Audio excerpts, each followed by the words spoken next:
ça va très bien. Ça va. On dirait que t'en as profité pour passer chez le barbier. Ouais, c'était.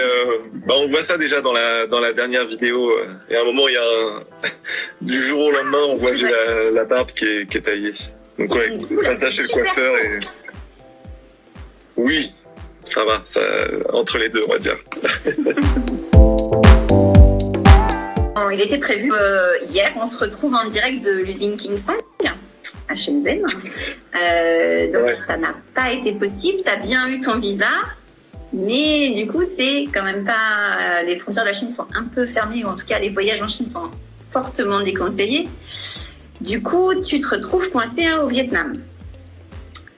C'est ça. Comment ça va impacter la suite de ton voyage ? Ça complique beaucoup ce voyage. Il faut savoir que l'idée donc c'était de visiter l'usine, mais surtout pour aller au Japon, il fallait que je transite par la Chine pour ensuite prendre un bateau depuis Shanghai jusqu'à Osaka au Japon. C'était le moyen le plus simple pour moi d'aller là-bas sans passer par des avions ou par d'autres moyens pour aller jusqu'au Japon, et ça a compliqué mon voyage. Donc là, l'idée c'était de trouver donc un moyen d'envoyer la roue jusqu'au Japon. Donc c'est ce que j'ai fait depuis que je suis arrivé ici à Hanoï, donc depuis hier. Donc j'ai passé ma journée d'hier et ma journée d'aujourd'hui à trouver une solution pour la roue, et je l'ai toujours pas trouvé. Tous les transporteurs que j'ai contactés, que ce soit UPS, DHL, FedEx, TNT, donc tous ceux qui sont là disponibles au Vietnam ne prennent pas en charge l'envoi des batteries lithium. Donc la roue, la dernière solution qui me reste pour l'instant, c'est de prendre ma roue avec moi en avion sans les batteries, donc d'enlever les batteries, de la ramener comme ça au Japon, et d'essayer de me faire livrer directement depuis l'usine Kingsong des nouvelles batteries au Japon. Donc là, j'attends de savoir si c'est faisable. Ouais. Et on verra.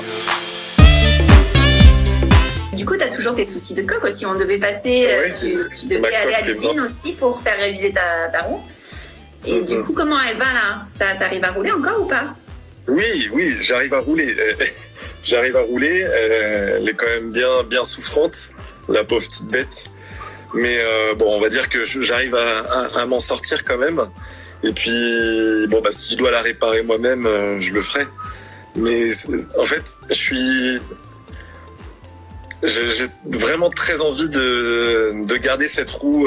J'ai pas envie de la changer, quoi. C'est avec elle que j'ai déjà parcouru 6 mois depuis la France, et j'ai vraiment envie de l'emmener jusqu'au bout de l'aventure.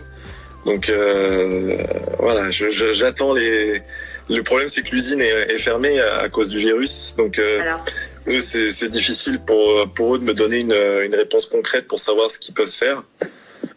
Donc je vais attendre encore un petit peu là, je vais attendre la semaine prochaine, milieu de semaine prochaine, grand maximum, pour savoir ce qu'on peut faire. Mais voilà, pour moi la solution la plus évidente actuellement, ce serait de laisser les batteries ici, de partir avec la roue sans les batteries, et d'essayer de me faire livrer des nouvelles batteries à Tokyo ou ailleurs au Japon, quoi. Oui, parce que ce qui complique les choses, c'est que normalement l'usine aurait dû réouvrir il y a 15 jours après le Nouvel An chinois, et que là, du coup, pareil, en fait, les usines n'ont pas encore réouvert, devraient réouvrir normalement début de semaine prochaine. Et ce sera plus facile pour avoir des infos et savoir comment ils peuvent t'aider. D'avoir les 2 chargeurs d'origine, ça fait que si jamais j'en ai un qui me lâche, j'en ai toujours un deuxième avec moi. Et puis, pour avoir vu et lu plusieurs expériences avec les chargeurs rapides, ça marche très bien. Mais il y a des fois où les chargeurs se cassent tout simplement, où la fabrication n'est pas très très bien faite. Donc là, et puis ça charge à 3 ampères, ce qui est pas ultra rapide, mais ce qui est pas non plus très lent. Et ça me suffit, honnêtement. C'est embêtant de faire beaucoup de kilomètres dans une journée. Donc 100 km dans une journée, c'est déjà beaucoup. Et avec déjà la capacité de batterie que j'ai sur la roue, ça me suffit largement. Il suffit juste de faire une petite pause par-ci par-là avec la charge à 3 ampères, 2 heures de charge, et je repars tranquillement. Donc non, honnêtement. Après, ça me met quelquefois, je me suis dit là, j'aurais bien été content d'avoir une charge plus rapide pour charger vraiment au max. Mais c'est arrivé vraiment très très peu de fois.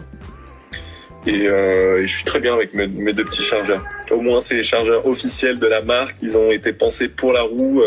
Donc, j'ai pas de problème avec ça. Pas de problème de surchauffe des batteries, pas de problème de surchauffe du chargeur. Tout est bien. Il faut savoir que là, ouais, j'approche les 20 000 km sur la roue. Donc, elle en a bouffé du kilomètre, elle en a bouffé de la charge intensive tous les jours. Hein. C'est une charge le midi, une charge le soir. Donc, voilà, faut y aller mollo avec nos cellules de nos roues. Donc si je lui mets en plus de ça de la charge rapide, trop rapide, ça peut être, je pense, un problème plus qu'autre chose. Le Vietnam, à part quelques lieux par-ci par-là, j'ai pas pu vraiment le découvrir comme comme je l'avais un peu imaginé. Donc c'est pas que c'est une déception, mais je pense qu'il faudra que je revienne un jour ou l'autre découvrir d'autres parties du Vietnam, surtout le nord. Il paraît que c'est le nord. J'ai croisé beaucoup de voyageurs qui m'ont dit le nord du Vietnam, c'est ce qu'il y a de plus beau au Vietnam. Et le problème, c'est la météo. La météo est vraiment très mauvaise en ce moment.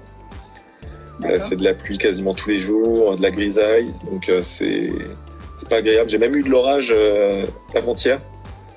Donc ça empêche un petit peu le voyage en roue dans cette partie du Vietnam. Et puis non, j'ai quand même vu des choses très belles. Mais là maintenant, avec le virus et tout ça, je suis aussi pressé de partir et de penser à autre chose et découvrir le Japon que j'ai hâte de visiter. Vraiment, c'était l'une de mes destinations, voire la destination qui m'intéressait le plus pour ce voyage. Là, il y a un truc qui s'est passé il y a quelques heures, une dizaine d'heures. Ils ont mis une ville du Vietnam en quarantaine. Une ville en plus qui se trouve pas très loin d'Hanoï, ouais, qui se trouve pas très loin de là où je suis. Donc c'est pas que ça me fait peur, c'est que je me dis que la situation peut vite dégénérer aussi au Vietnam. Tu peux te retrouver bloqué aussi. Et je peux me retrouver vraiment bloqué ici. Donc c'est pour ça, je pense que vraiment là, dans 4-5 jours, il faut que je sois parti, quoi. Donc ouais, c'est vraiment compliqué. On ressent pas, il y a pas une panique générale, il y a pas tout ça, mais ce que je ressens, c'est qu'il y a très peu de touristes. Je suis dans une grande auberge de jeunesse qui est censée accueillir, je sais pas, une bonne centaine de voyageurs. Il y a très peu de monde, je suis tout seul quasiment dans le dortoir. Donc on le ressent même dans la ville, il y a très peu de touristes. Non, ça n'impactera pas ma date de retour. Après, ça va être à moi de modifier par exemple, là, au Japon, si je rentre dans quelques jours, c'était pas prévu, je devais rentrer fin mars au Japon, et là, je vais rentrer mi-février, donc je vais rester moins de temps, je pense, au Japon. Enfin, je sais pas encore ce qui va se passer pour après le Japon. Mais l'idée, ça va être toujours de garder ces périodes-là. Je voulais aller au Canada pour le début de l'été, donc début juin, faire juin-juillet Canada et arriver fin juillet en Europe pour un dernier mois. Donc je pense que ma date d'arrivée en France ne changera pas. Ça va changer. Le tourisme de masse, généralement, j'essaie de l'éviter, donc je vais très rarement dans les lieux très touristiques, mais c'est vrai que Angkor et les temples qui sont dans cette cité, c'est vrai que c'est un lieu très très touristique, donc beaucoup de touristes. Mais j'ai pas vu de dégradation ou d'irrespect sur les moments où moi j'y étais en tout cas. Et en même temps, tu nous as dit que justement, Timo et toi, grâce à vos roues, vous avez pu aller plus loin sur la cité et visiter des temples où les gens vont moins. Ouais, ils vont pas, ouais.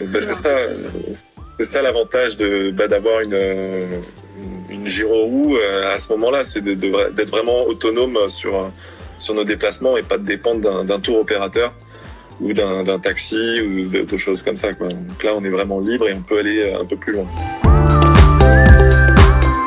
Tu as été partout avant. Est-ce que du coup, la roue, c'est pas un vrai plus aussi pour faire du tourisme dans ces cas-là? Parce que tu peux, même sur la muraille de Chine, t'as pas été à l'endroit où tout le monde va. Tu as pu aller à un endroit où il n'y a personne. C'est sûr. Après, j'aurais pu payer un taxi, prendre le train, prendre un bus pour y arriver aussi. Mais j'aurais pas pu, j'aurais pas pu rouler dessus. Enfin, là, le fait d'avoir cet engin-là, ça m'ouvre des opportunités effectivement dans le tourisme que j'aurais pas soupçonné si j'étais juste en mode sac à dos et transport justement. Là, le fait de pouvoir y aller vraiment au point précis comme je veux, bah c'est un plus. C'est vraiment un plus. Et puis il y a ce côté unique en fait. Je sais que je suis seul à ce moment-là avec ça, soit dans la ville, soit dans le pays. Donc, il y a vraiment ce côté, ouais, c'est le seul mec avec cette roue. Il y a personne qui va me la voler parce que personne sait en faire. Puis même, il y a ce côté intriguant, donc ils veulent pas m'embêter plus que ça. Donc ça m'aide beaucoup dans le voyage. Et ne serait-ce que pour les rencontres, quoi. Ça attire l'attention des gens. C'est plus facile d'aller vers eux parce qu'il y a tout de suite cet engin-là que j'ai avec moi qui va déclencher de la discussion et de l'intérêt. Donc ouais, c'est vraiment un plus.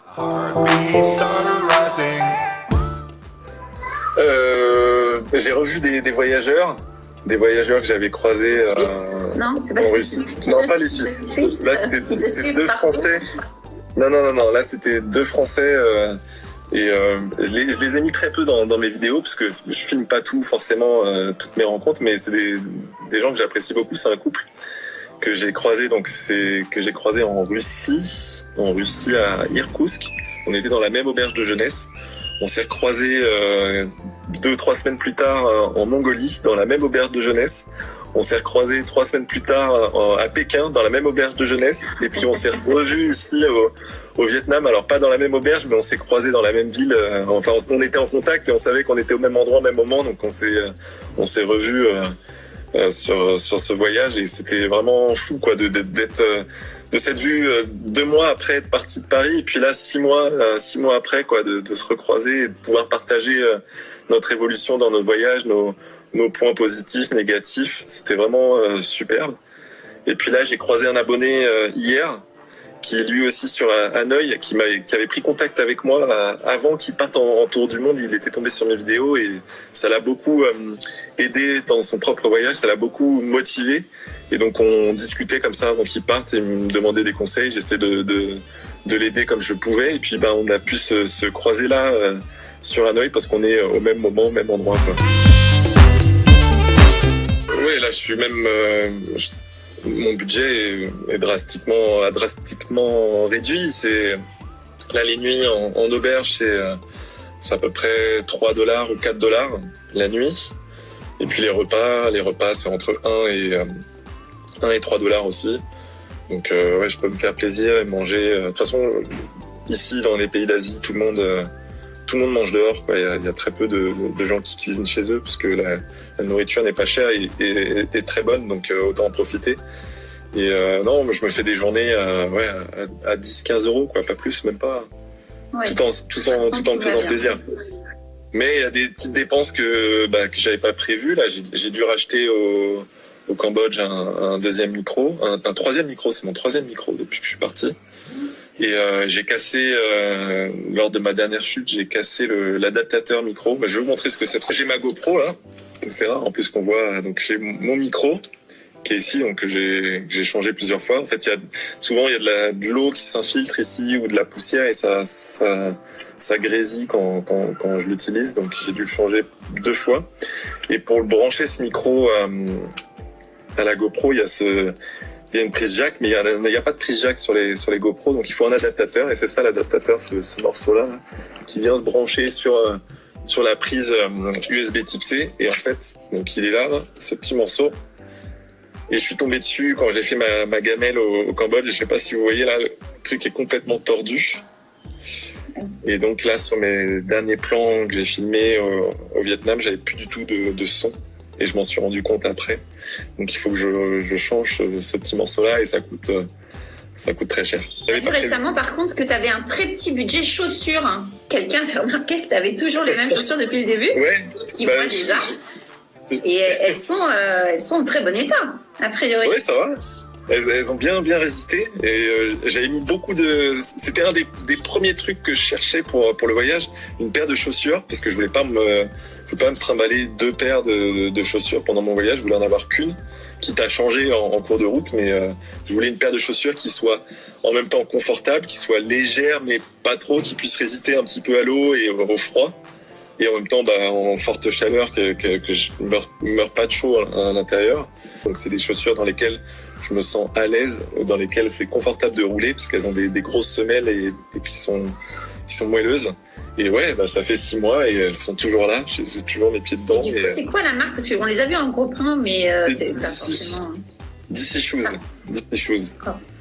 Une marque de chaussures de skate, moto, tout ça. C'est très très bonne chaussure.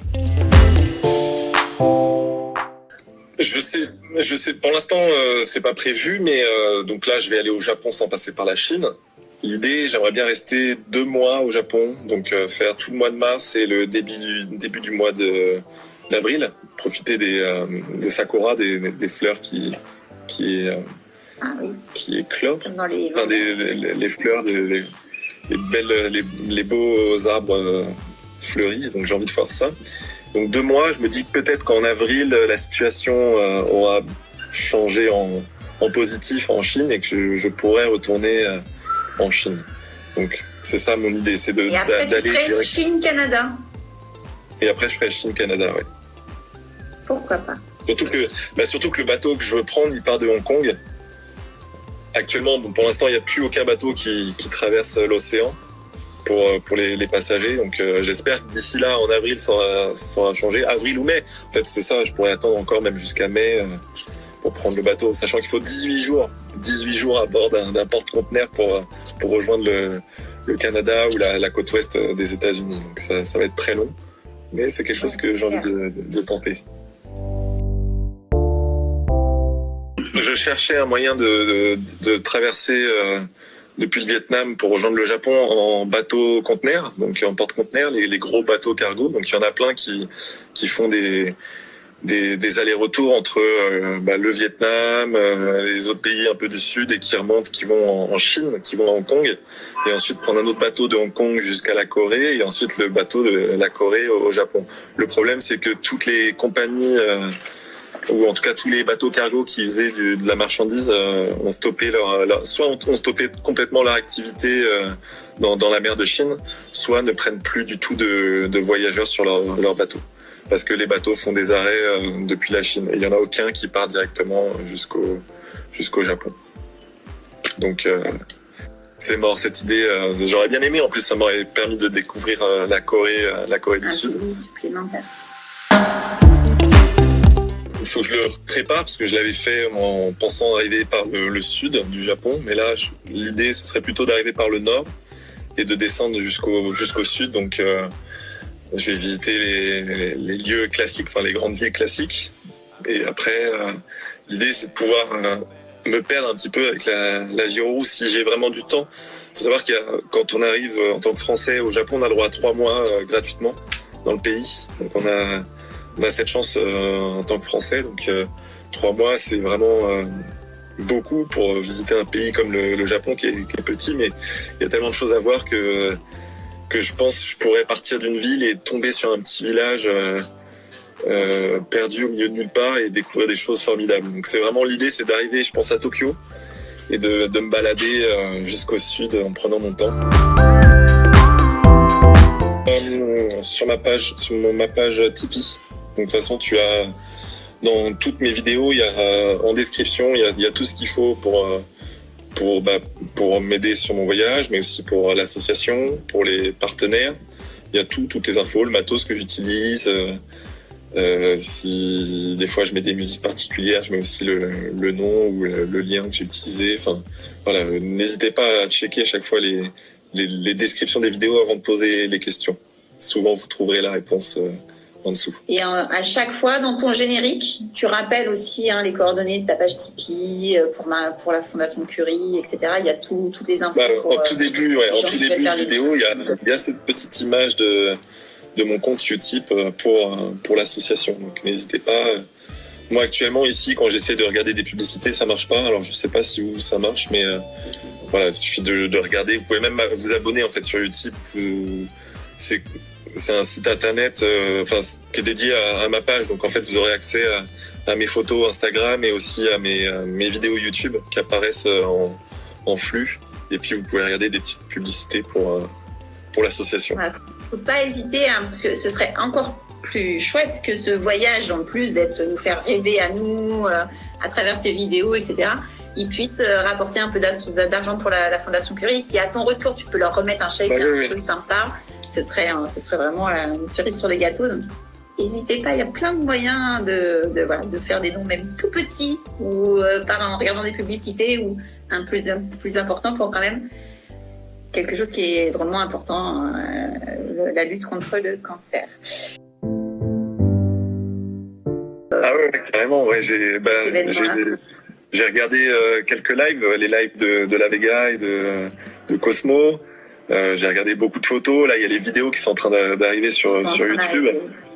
Mais ouais, carrément, c'est un événement que j'aurais pas loupé, ça c'est sûr. Donc, je félicite encore toute la team belge pour avoir organisé un événement comme ça. C'est super. Alors en plus, ils l'ont organisé en 2 mois. C'est un temps record. Ouais. Extrêmement efficace. C'est de la folie. C'est de la folie et j'imagine que c'était génial.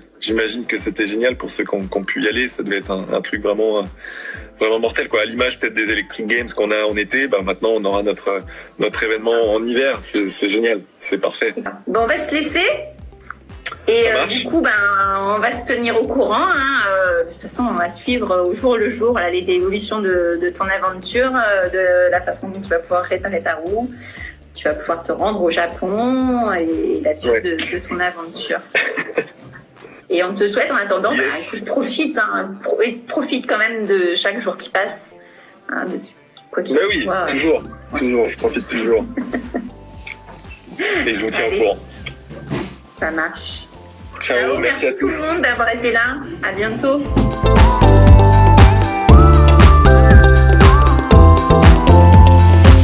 I travel there, looking around for you.